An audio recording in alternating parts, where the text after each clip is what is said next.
Hey, Cougar family. Welcome to Season 1 of the CougsFirst podcast, your one-stop business network, a podcast all about life, business, and the best college in the world, Washington State University.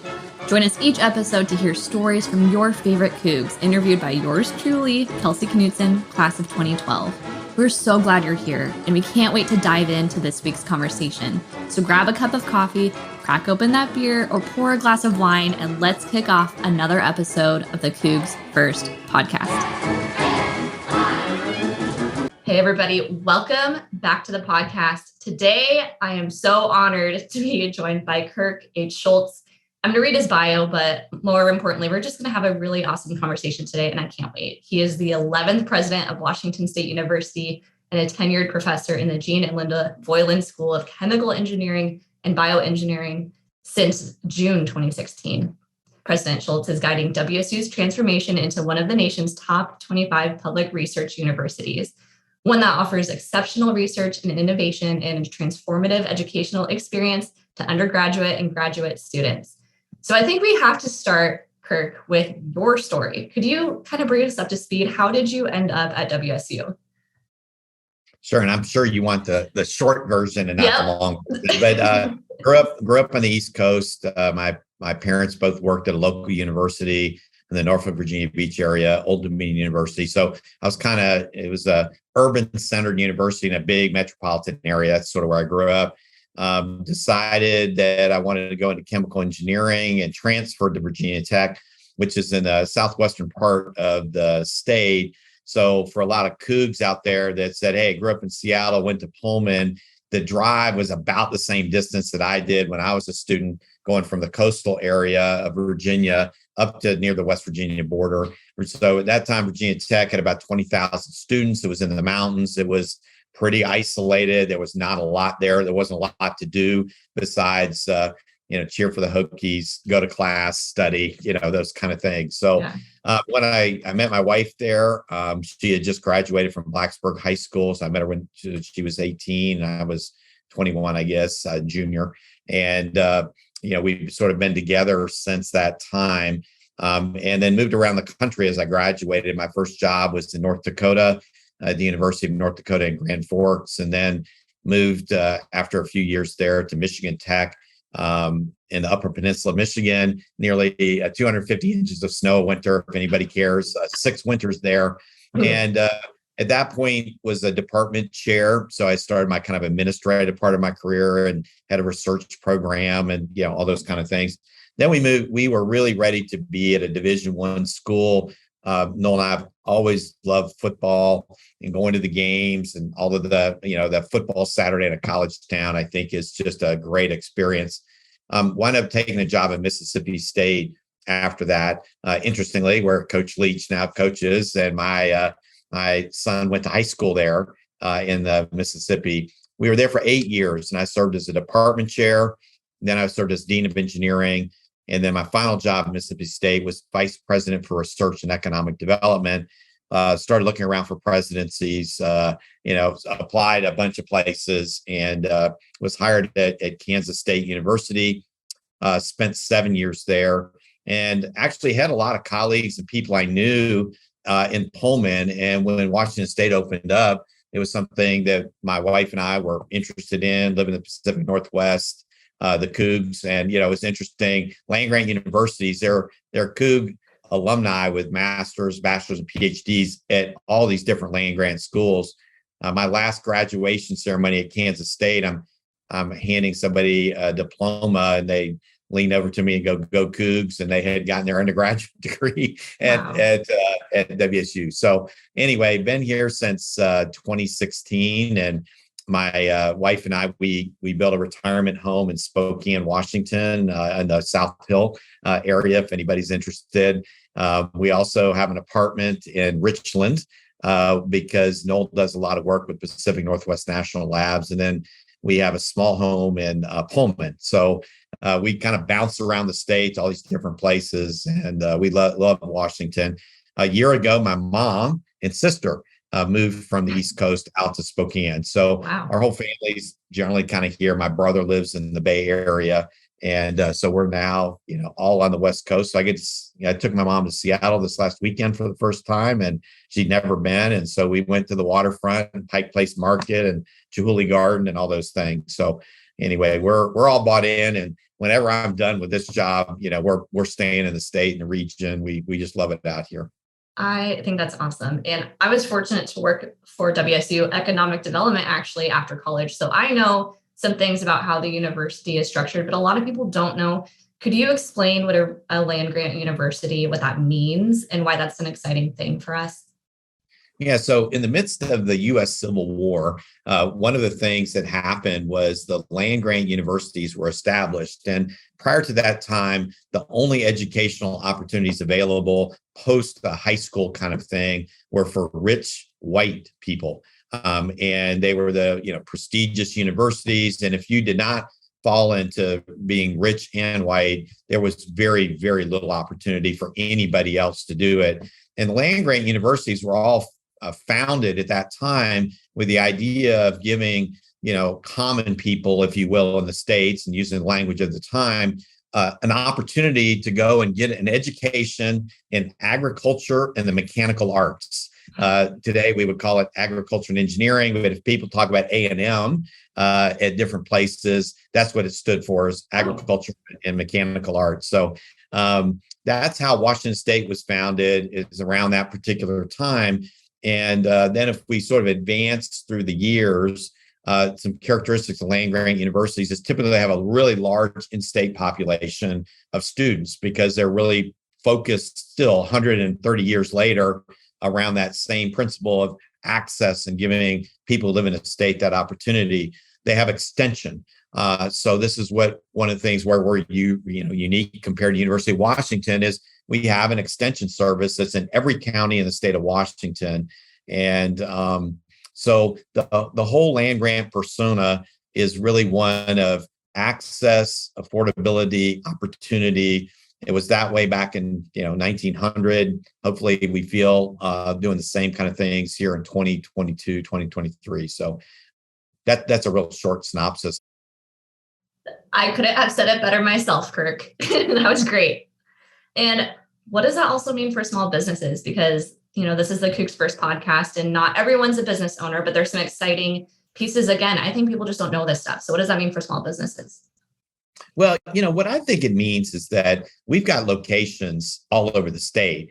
And so whether if somebody's in a particular county, we've got a presence in that county. And we have a small business center at 20 some places around the state through not just extension, but people see them in different communities and things like that. So in a way, the Cougs are everywhere. And if we look around our physical campus locations, Everett, Vancouver, Tri-Cities, Spokane, and Pullman, that also, you've got some talent in those areas and people love to work and want to shop and support, other Coug-owned businesses. They also want to hire, and sometimes they're looking for interns or full-time employees or things. And they say, hey, we're not big enough to have a HR department. I'm the HR department, and anything that we can do to just build those connections back and forth. And, spending time on the East Coast, if you're in the Pacific, seriously, if you're in the Northeast, one of the things that those universities have are these really intensive alumni networks. And what they do is they really focus, hey, if you're Goldman Sachs in New York and you went to Columbia, don't hire anybody that didn't go to Columbia. They have those kind of networks. And CougsFirst has really started to do that for WSU. Start saying, hey, if you're interested in going into banking, guess what? There's all these banks and all these folks out there that want to hire Cougs and things like that. And I think that part of CougsFirst has really been kind of fun to watch, is the network building up, whether you're a small community or downtown Seattle, there's something for you in this sort of evolving and growing networking opportunities across the state.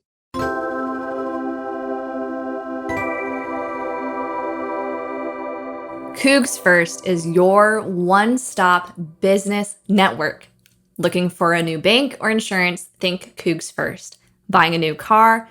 Think CougsFirst. Hiring a Coug? Think CougsFirst. Need a mentor? You guessed it. Think CougsFirst. What makes WSU great is Cougs supporting Cougs, and they are in every business. And we'll take your call. Google it at CougsFirst.org. And as always, go Cougs.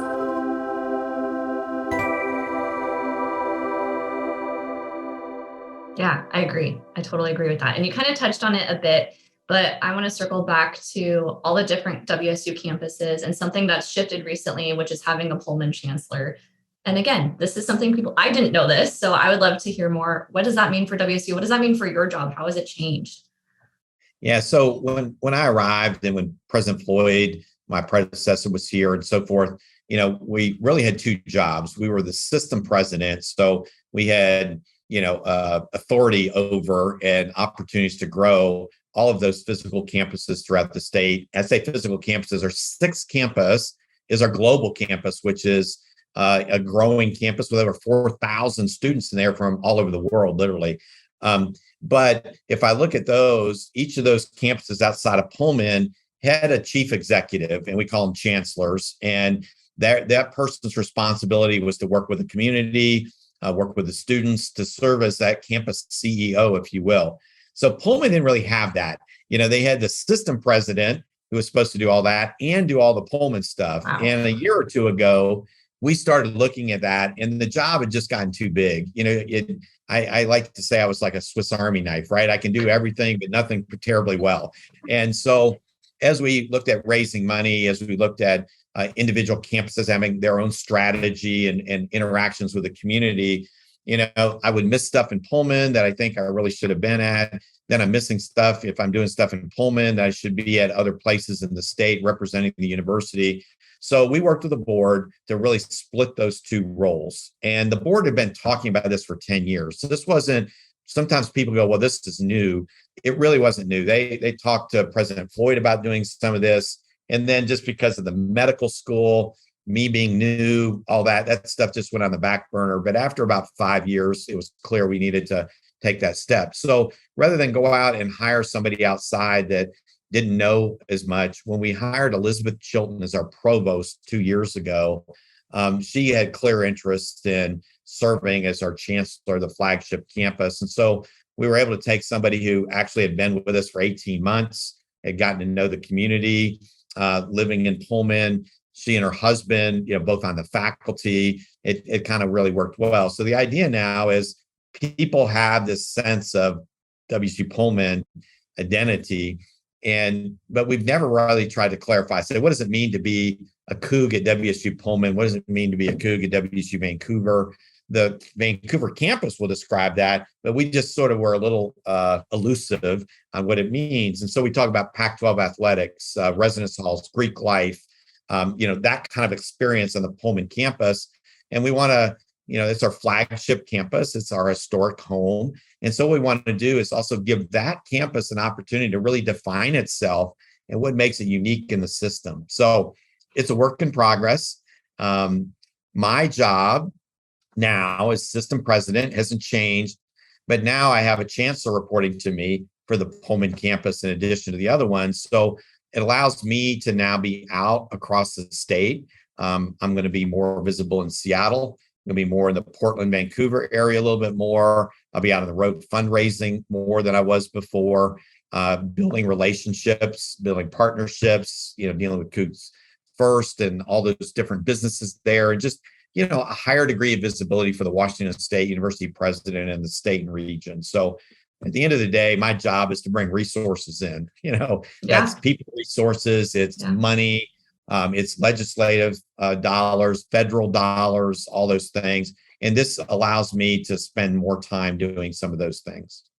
That sounds like a win to me for everybody. Okay. And the next question I am very curious about is the President's Mansion. I've never been, but Tony was kind of giving me a few little inside tips about it. Is there just some fun fact or something you could share about it?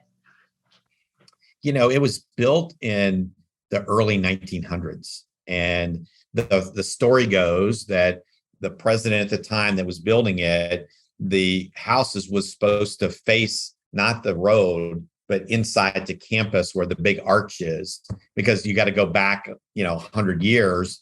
And that was where all the campus activity. Well, the architect, we heard, decided while he was out of the country traveling to Europe that didn't make sense. So he came back, and they had actually moved the entrance to the house from what is now the back to the front. So there's all these kind of cool little stories that you sort of hear about the house. We have moved out.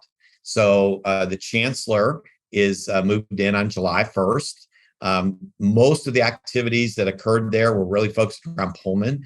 And so we just didn't feel it was appropriate to have a Pullman chancellor, my wife and I living in the house, but I'm all over the state, not there very much. And people go, well, I thought the house was supposed to be used for entertaining student groups and doing all this stuff. And now it's not being used that way. So we turned it over and moved out. It's 10,000 square feet. It's huge. It's got a basement, 3 full stories, lots of bedrooms, things like that. And for 2 of us and a dog, plenty of space. But we loved entertaining in it and having people over and doing dinners and receptions and stuff there. But it's Elizabeth's opportunity. It's the new chancellor to be able to do those same kind of things and support the Pullman community that way. And so, that feels different to my wife and I, just because we spent 6 years in Pullman doing just that. And now, we have our own small home in Pullman, but it's not really an entertaining house. So a little bit of change, but I think people are still going to be in and out of the house that are on the Pullman campus, and a little bit of change personally for us, but I think it's the right step to take. Totally. Okay. And let's take things up to Spokane.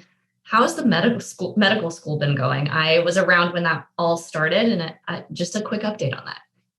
Yes, so it's cool. We've graduated 2 full classes now. Wow. Our next graduating class will be 80 instead of 60. The first 2 classes were 60, and we bumped that to 80. It's going great guns. It's doing really well. We have one of the most diverse medical schools in the country because of the way we do a holistic admissions process. So we have people from all walks of life, and some that weren't looked, maybe academically weren't seen as having the same standards at other places. They're still extremely well qualified to be doctors, but maybe they went and served in the military for a while, or they were an EMT for 4 years between when they left school and when they go into medical school.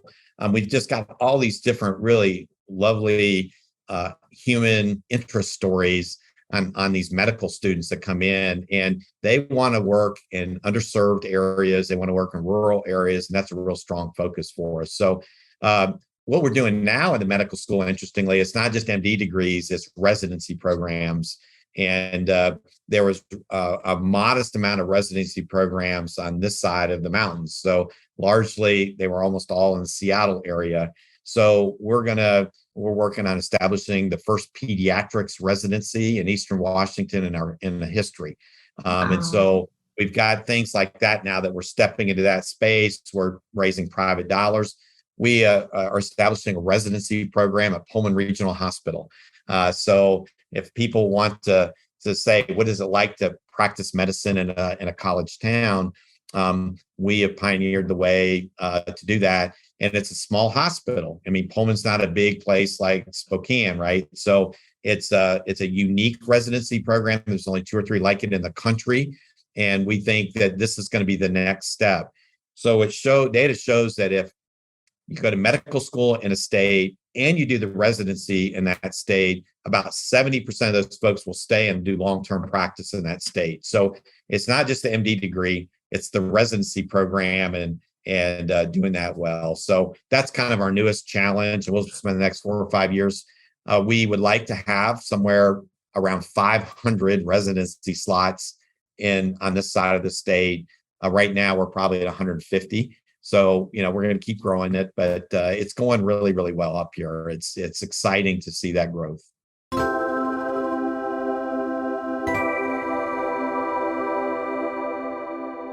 What makes WSU great? Cougs support Cougs, and they are in every business and want to give you a good deal. Looking for a new bank or insurance? Think CougsFirst. Selling your house? Think CougsFirst. Need to plan a party, pick a venue, or set your menu? Think CougsFirst. Did we make our point? Start to Google it at CougsFirst.org. And as always, go Cougs!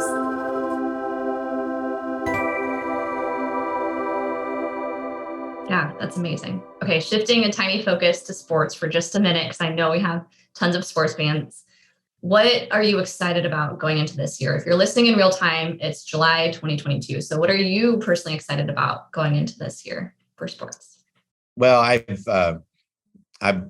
obviously was involved with Coach Dickert's hiring, and I just thought last year it was really amazing to watch what he did, what our players and student athletes did, and sort of a tumultuous season to really put it mildly, including a bowl game. And I think when all this stuff was going down about vaccines and our head coach Rolovich and so on, the bowl game seemed way off. So I was just really impressed in how he handled that, the team, the student athletes, putting together a staff. So now he said a whole year. He said spring practice. We've got a new quarterback that national media is looking at.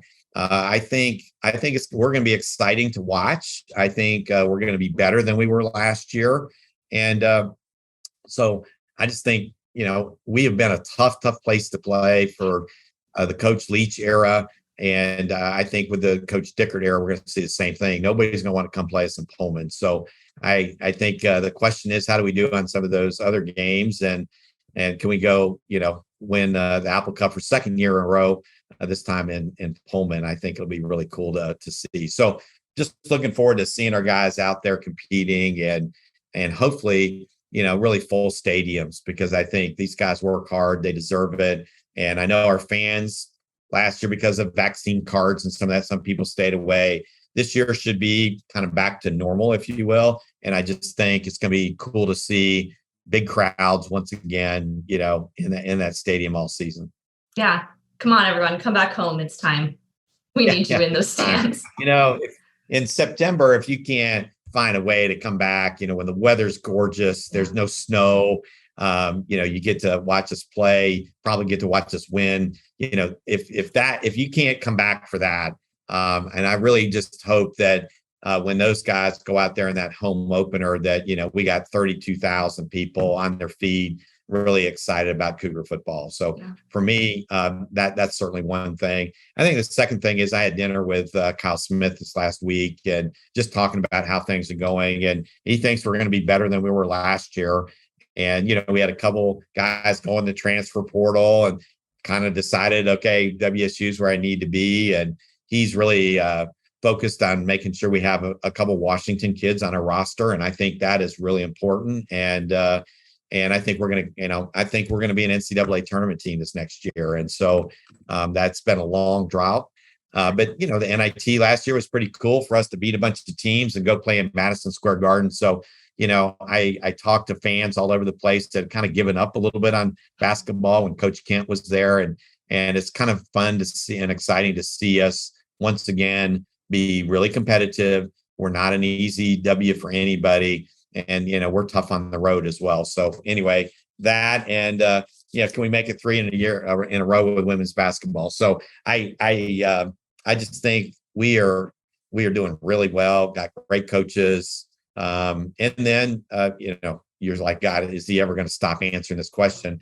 The last thing I'll say is we're going to go through the formal approval process for the indoor practice facility starting at the September Regents meeting. And I think people are like, you guys have been talking about this a long time. You've raised money. We've heard you've raised the money you need to. When's a shovel going in the ground? I mean, that's what people want to know. And so a year from now, construction should be underway. And that's really exciting for WSU. Yeah. I think the word I've used for sports this year is momentum. It feels like there's a lot of good momentum. Yeah.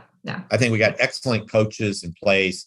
Almost everybody's signed to longer term contracts. And I think we've got a set of coaches that want to be at WSU and not just that we're a stopping place along the way. And I think that's really also feels really good. Yeah, it's exciting. Okay. What do you think makes the culture at WSU unique or different now compared to all the different places you've worked throughout the country? what the people talk about the emblem, and I know it's a podcast, so people can't see me, but I'm pointing to the emblem on my shirt. That is an absolutely unique thing. And it's interesting to be around the country, around the world, and everybody listening to this has got these same experiences where somebody will sort of walk up to you and say, "Go Cougs," and you just don't see that happen at other universities, right? You'll see people wearing Notre Dame gear, all this other kind of stuff, and they don't ever, have that same level of, look, I may never have met you before, but guess what? We got a little something in common here. So I think that is really a critical part, that when we hire people from other places, we'll tell them that. And then after a year, they go, there is nowhere else quite like this that has that kind of brand affinity. And I think that's kind of fun. Just a short story. We were on a cruise in the Caribbean this summer. We were there for 2 weeks. Second week, I saw somebody wearing a Coug hat. And so I said, I love the hat, go Cougs. And we did that kind of thing. And this is, like in Jamaica or something like that on the cruise ship. I get back Monday morning, I get an email from somebody I work with. And that I worked with in the state. He goes, I know this is a weird question, but were you on a cruise? I thought I heard you. And so, it's another one of those kind of things that it turns out there was actually people that we work with in the state of Washington at WSU that had been on the cruise ship with us at the same time. And, just small world, and everybody has those kind of stories, whether it's domestic travel, going to the grocery store, at the beach, in Europe, in China. And I think they're just that's not the way. You don't see USC people doing that, right? Right. And I think that's something that's a point of pride. Yeah, I completely agree. And I think that kind of segues into the purpose of CougsFirst and what they're trying to accomplish in that realm. So last serious question for you. What are your thoughts on CougsFirst? I applaud CougsFirst. And, when it was first started, I know there was a whole lot of, bootstrapping and a little money here or there. And we are now a major sponsor. I say we WSU, and that's not that we just lend our name. I mean, that's actually a financial commitment we make to try and help ensure CougsFirst continues to move.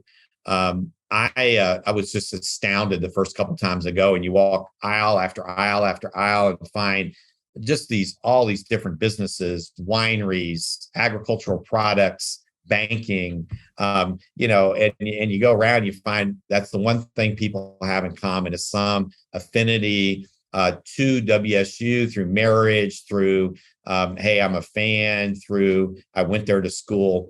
And then I think the establishment of the second kind of set of events in Spokane has also been really important, because we have a lot of alumni on the West Side. We have a lot of alumni and supporters also in that sort of Spokane, Coeur d'Alene area. And it becomes a pull together kind of thing. It's always a little smaller, but I think now we're post-COVID, it's important to be together, to see people. And I look forward to us continue to help grow that network and that event into bigger and better things. Yeah, totally agree. All right, Kirk, I have 3 quick rapid fire questions. Are you ready? I'm asking every guest these exact same questions. I am ready. Go. Okay. Yeah. Okay. Number 1, if you could have a drink in Pullman right now together, where would we go? Etsy Bravo. Ooh, okay. Number 2, if you could see one football game this season, which one would it be? Wisconsin. Of course. If you had to describe your time at WSU in one word, what word would you use? Awesome. Yeah, agree. All right, Kirk, thank you so much for your time today. Is there anything you want to leave the audience with on this episode? One takeaway or place you would like to direct people? Floor is open. I don't think so. I just want all Cougs out there to rally around and support the institution in whatever way you can, whether that's financially, coming to athletic events, supporting CougsFirst. We've got a lot of people that have lots of affinity, but sometimes checkbooks remain a little closed. What I want to do is just make sure, find something associated with one of our campuses, CougsFirst, whatever, where you can contribute and make a difference and make that investment. It'll pay off handsomely. So thank you. Yeah, I totally agree. And listeners, thank you for tuning in today. Kirk, thanks again for your time, and go Cougs. Go Cougs. Thanks, Phil.